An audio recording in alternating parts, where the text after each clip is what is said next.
Last class में वो था phi and it is equal to E dot delta S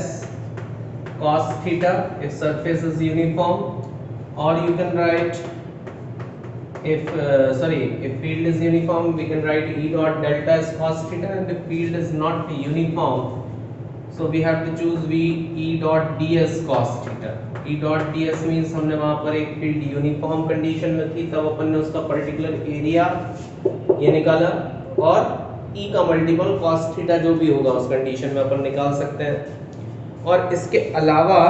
अगर हमें फील्ड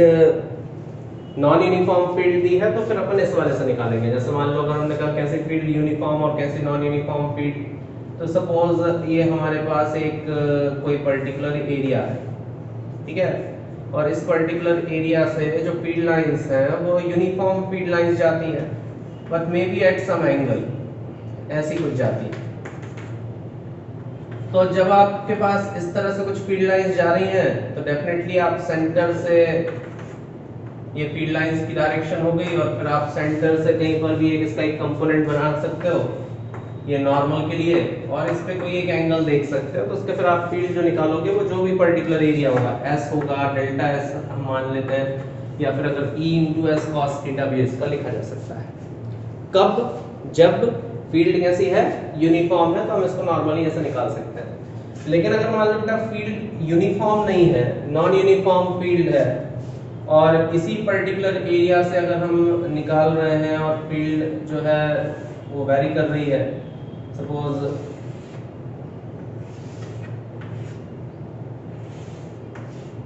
इस तरह की कंडीशन कुछ बनती है, तो फिर आप एक छोटा सा एरिया ds कंसीडर करोगे, फिर इसका एक कंपोनेंट बनाओगे, नॉर्मल के साथ इसका एंगल देखोगे, तो अपन जो फील्ड इंटेंसिटी निकालेंगे वो कैसे निकालेंगे, E dot delta S cos theta से अपन इस कंडीशन में इसकी फील्ड इंटेंसिटी निकालेंगे। टाइप्स ऑफ फ्लक्स क्या हो सकता है, तो हमने बताया था फ्लक्स जो है वो पॉजिटिव भी हो सकता है, फ्लक्स नेगेटिव भी हो सकता है, और फ्लक्स जीरो भी हो सकता है। Flux can be positive, negative और जीरो। तो हमें यहाँ पर लिखना है सबसे पहला positive electric flux. Positive electric flux, positive electric flux का क्या मतलब हुआ, phi is equal to E dot ds होता है, तो phi is equal to E dot ds अगर है तो अगर हमारे पास कहीं पर भी सपोज ये हमारे पास एक क्लोज्ड एरिया है, ठीक है, और इसके साथ कुछ फील्ड लाइंस एसोसिएटेड है,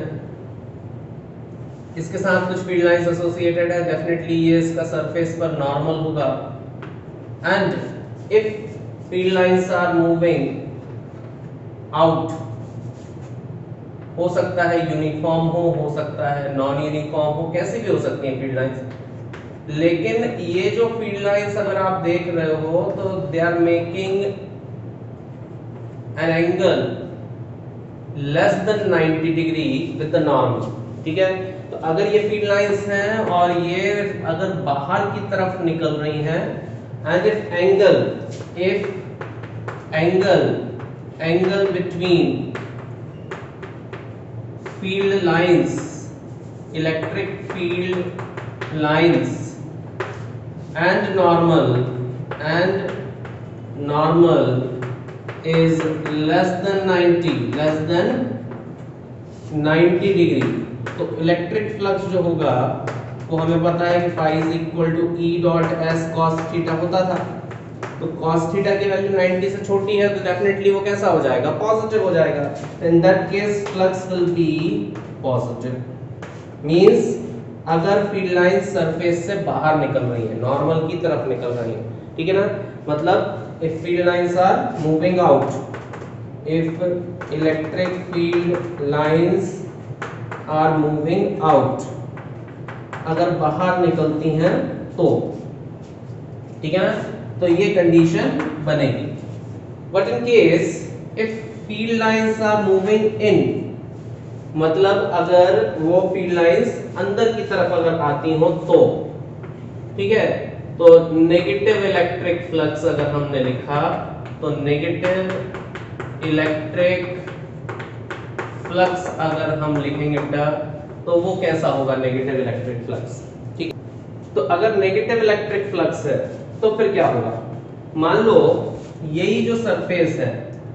अगर हमारे पास कोई एक सरफेस है और उसके अंदर फील्ड लाइंस जो है वो एंटर करती हैं, ठीक है ना, यही हमारे पास जो क्लोज सरफेस है और इस पर अगर फील्ड लाइंस, अगर हम कहते हैं कि यही क्लोज सरफेस में अगर फील्ड लाइंस एंटर करती हूं, नॉर्मल की डायरेक्शन अभी भी यही बनी हुई है, ठीक है, तो जो नॉर्मल है वो ये है।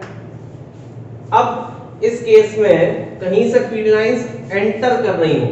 ठीक है, तो फील्ड लाइंस अगर कहीं से एंटर कर रही हैं तो मींस ये कुछ ऐसी जाती होंगी, तो यहां से भी कुछ ऐसी निकली होंगी, तो यहां पर जो एंगल है दैट मींस अब जो ये एंगल बन रहा है किसके साथ, नॉर्मल के साथ। पहले जो एंगल बन रहा था ये नॉर्मल के साथ 90 डिग्री से कम था, लेकिन अब जो ये एंगल है वो नॉर्मल के साथ, वो थीटा की वैल्यू जो है वो 90 डिग्री से कैसी है, ज्यादा है। तो if field lines, if angle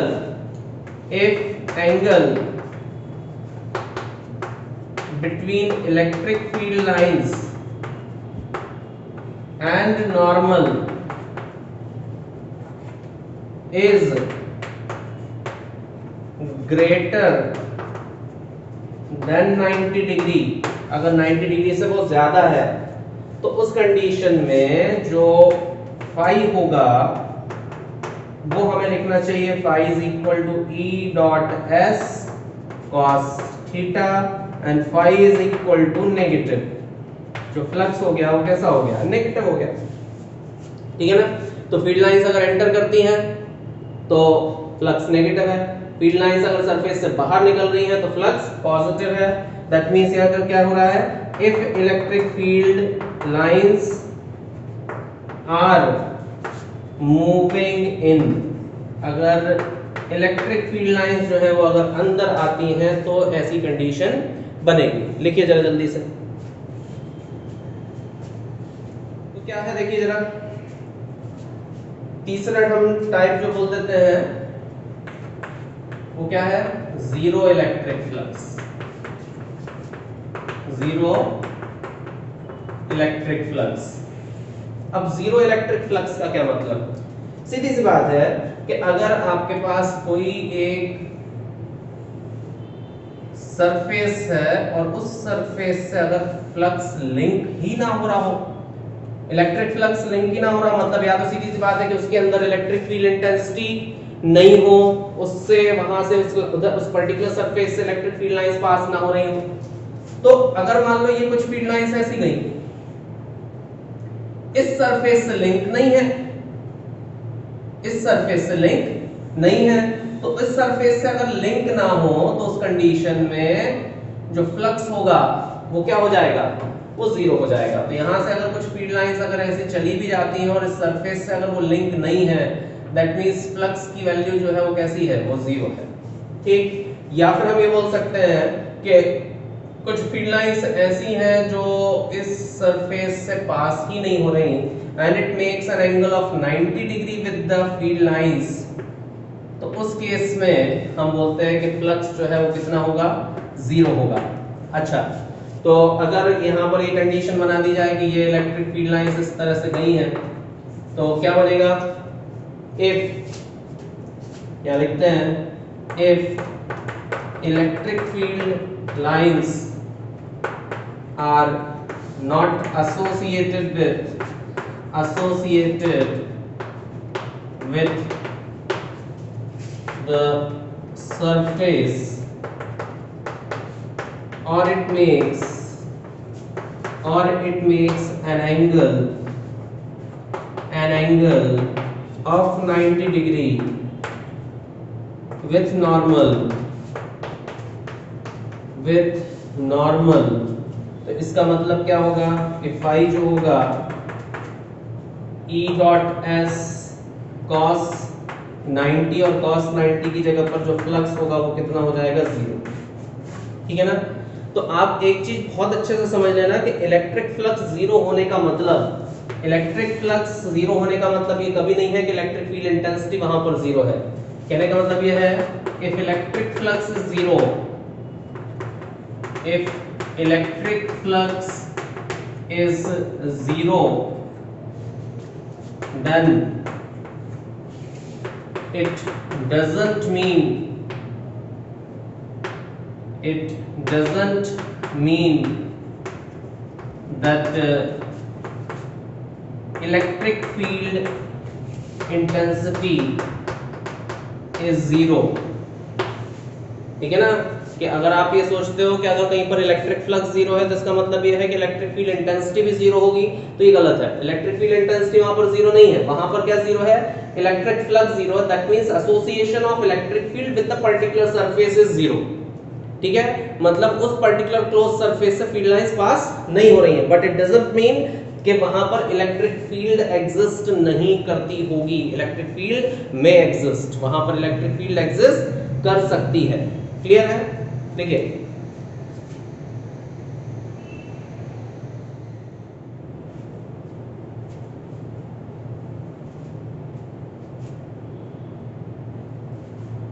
तो for given question if we solve, so what is flux? It is E dot S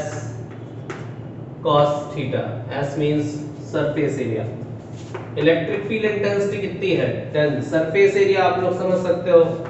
कि जो सरफेस एरिया है वो कितना होगा 4 into 4 सेंटीमीटर में है, मीटर में चेंज करना पड़ेगा तो 4 into 10 to the power minus 2 into 2 into 10 to the power minus 2 ये रखा जाएगा। और साथ में 4 into 10 to the power minus 2 और 2 into 10 to the power minus 2 और cos की वैल्यू जो रखना है, ध्यान रखिएगा इधर ही सबसे बड़ी गलती है, ये हमेशा एंगल जो लिया जाएगा वो नॉर्मल से लिया जाएगा एंड इट इज 60 डिग्री। कितना एंगल है ये 60 डिग्री का एंगल है। तो अगर कुछ गलत हुआ होगा तो यही गलत हुआ होगा अगर किसी का, तो ये हो गया 8 into 10 to the power minus 4 था एक यहाँ पर, तो 10 to the power minus 3 और cos 180 तो ये हो जाएगा 2 cos 60 डिग्री के लिए, तो 4 into 10 to the power minus 3। Unit याद रखना है, फ्लक्स की यूनिट क्या होती थी भैया, वोल्ट इनटू मीटर। ठीक है ना, यूनिट याद रखें वोल्ट इनटू मीटर। एक और क्वेश्चन लिखो, if electric field in space, if electric field in space is given by E vector is equal to 2I cap minus J plus 4K cap Newton per coulomb, and area भैया vector है। Maths के teacher लड़ते हैं कई बार हमसे कि area vector बताते हो आप, एरिया वेक्टर है, हम नहीं बता रहे, जो है वो है। ठीक, तो एरिया वेक्टर S वेक्टर, ठीक है ना, और जो S वेक्टर दिया है वो दिया है I minus 2J plus K metre square. Find flux.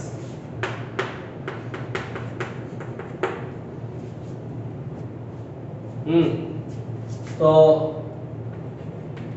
आता होगा आप लोगों को, फ्लक्स जो है सिर्फ ये याद दिलाने के लिए क्वेश्चन किया कि फ्लक्स जो है वो डॉट प्रोडक्ट है, और डॉट प्रोडक्ट तो आप लोग बहुत अच्छे से कर ही लेते हो, उसमें तो कुछ भी है ही नहीं दिक्कत, क्योंकि E की वैल्यू दी है 2I cap minus J cap plus 4K cap. ठीक, और जो S की वैल्यू दी है वो है I minus 2J plus K, I minus 2J plus K। तो जो फ्लक्स है वो I और I के लिए अगर अपन देखें तो ये कितना है 2, और J कितना हो गया प्लस 2, और K और K कितना हो गया प्लस 4, तो it is 8 volt into metre. ठीक है, कितना होगा वोल्ट इनटू मीटर।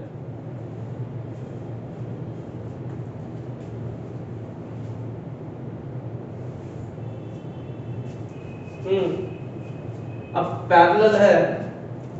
कई बार इस क्वेश्चन में बच्चों को ये लगता है कि यार फील्ड लाइंस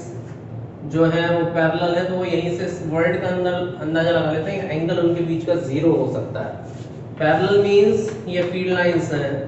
तो ये नॉर्मल है, तो उनके बीच का एंगल जो होगा वो कितना होगा 90 डिग्री होगा। तो इस केस में इस केस में अगर आप फ्लक्स निकालोगे तो फिर से again it is E dot S but they are parallel, तो फ्लक्स कितना होगा, जीरो हो जाएगा। और फ्लक्स अगर जीरो हो जाएगा तो बेटा कितना आएगा, I माइनस 2J प्लस सी के, ये होगा इसका मल्टीपल 3I कैप माइनस के कैप से अगर अपन करते हैं, ठीक है, तो क्या कंडीशन बनने वाली है, दैट मींस J की वैल्यू तो है ही नहीं, तो कितना हो जाएगा, I का I से होगा तो 3 और फिर उसके बाद बाकी का K से करेंगे तो कितना बचेगा यहाँ पर, ये हो जाएगा plus C minus C sorry, तो ये 0 के बराबर, तो C की वैल्यू कितनी आ रही है, 3 के बराबर, ठीक है।